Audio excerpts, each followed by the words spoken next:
เมนูแกงหวายใส่ไก่บ้านค่ะใส่ผักพาพี่น้องเอ้ยหอมๆแต่เศร้าเลยค่ะก่อนอื่นอันดับแรกพี่น้องก่อนสิไปแกงสาวอิ๋มสิไปเตรียมผักให้แม่ก่อนค่ะผักก็เก็บมาจากน้ามื้อวานมื้อก่อนนี่แหละค่ะพี่น้องมีผักอีตูสะแงะค่ะหมักบวบเฮาหั่นเป็นสิ้นๆแบบนี้ไว้ถ่าแม่เลยจ้ะแล้วก็ผักพาเก็บมาจากนาเฮาเอามาลวกก่อนเด้อพี่น้องเด้ออีสมๆนี่บ่แม่นแค่รสเด้อพี่น้องมันแก้วญี่ปุ่นต้มแล้วค่ะเพิ่มสีสันแล้วก็เพิ่มความหวานให้น้ำแกงค่ะหวายก็เช่นกันเด้อพี่น้องเด้อเอาไปลวกซะก่อนค่ะนี่ค่ะพี่น้องสิ่งที่สาวอิ๋มมักที่สุดค่ะเฮ็ดบดค่ะพี่น้องเฮ็ดบดนี่ซื้อมาจากตลาดค่ะพี่น้องตีนใหญ่ๆค่ะอ่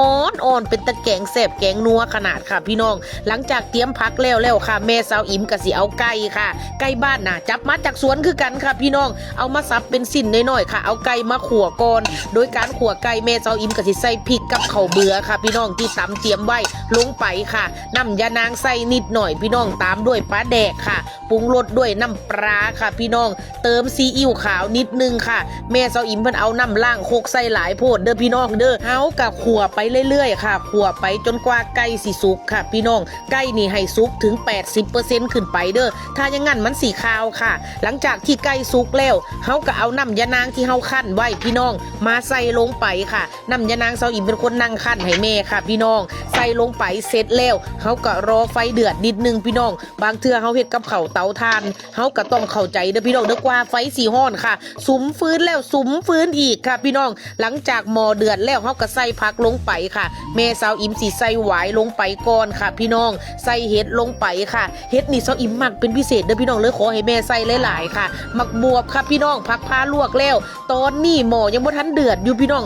กินผักพานี่หอมแบบหอมเด่นขึ้นมาเลยค่ะพี่น้องไผบ่มักก็สิว่าขิวเด้อผักพาน่ะแต่ว่าสาวอิ๋มกินได้ครับพี่น้องมันบ่ขิวเลยสำหรับสาวอิ๋มน่ะค่ะรอหม้อเดือดนิดนึงเด้อพี่น้องเด้อบาดที่นี่เฮาเอาปลาทูเค็มลงไปเพิ่มความนัวค่ะปลาทูเค็มบางคนสาวอิ๋มก็เห็นเพิ่นใส่แกงหน่อไม้น้ำพร้อมพี่น้องเพิ่มความหอมให้น้ำแกงเฮาแล้วก็เพิ่มความแซ่บความนัวค่ะพี่น้องมันสิอำ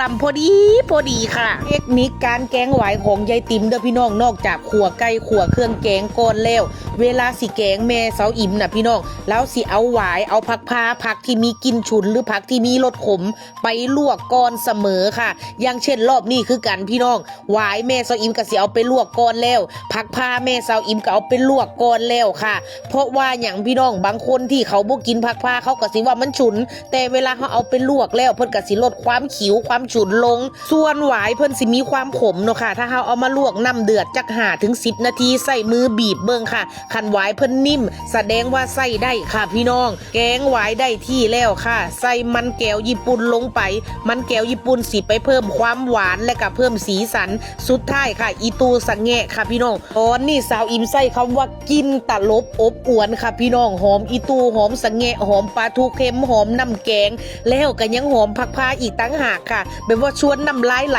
ขนาดตอนนี้ก็คือบอกแม่ว่าฟ้าวตักเตยยายติ๋มสาวอิ๋มบ่ไหวแล้วค่ะหิวเข่ายังแรงค่ะพี่น้องเมนูนี่ถือว่าเป็นเมนูฟื้นไข่ค่ะพี่น้องยายติ๋มเราไข่มา3 มื้อค่ะมื้อนี้มื้อที่4เราค่อยยังชั่วเนี่ยเราบอกว่าอยากกินแกงข่าแกงหวายแซ่บๆค่ะแต่ว่าช่วงนี้หานอข่าบ่ได้สาวอิ๋มก็เลยว่าแกงหวายใส่ผักพาใส่เห็ดบดกระแซ่บคือกันเนาะแม่เนาะป้าพี่น้องไปกินข้าวน้ำยายติ๋มกันค่ะนี่ยายติ๋มกินข้าวหลายค่ะพี่น้องเพิ่นว่ากับข้าวถือปากค่ะเพิ่นคิดอยากกิน 2-3 มื้อมาแล้วล่ะมื้อวานมื้อก่อนนะเพิ่นไข่น่ะสาวอิ๋มก็ยังพาเพิ่นไปเก็บผักพาอยู่พี่น้องย้อนเพิ่นอยากกินแกงหวายใส่ผักพาค่ะมาเด้อค่ะพี่น้องผู้ใดยังบ่ทันได้กินข้าวมากินข้าวเช้าน้ำยายติ๋มค่ะแกงหวายใส่ไก่บ้านใส่ผักพาหอมๆแซ่บๆค่ะ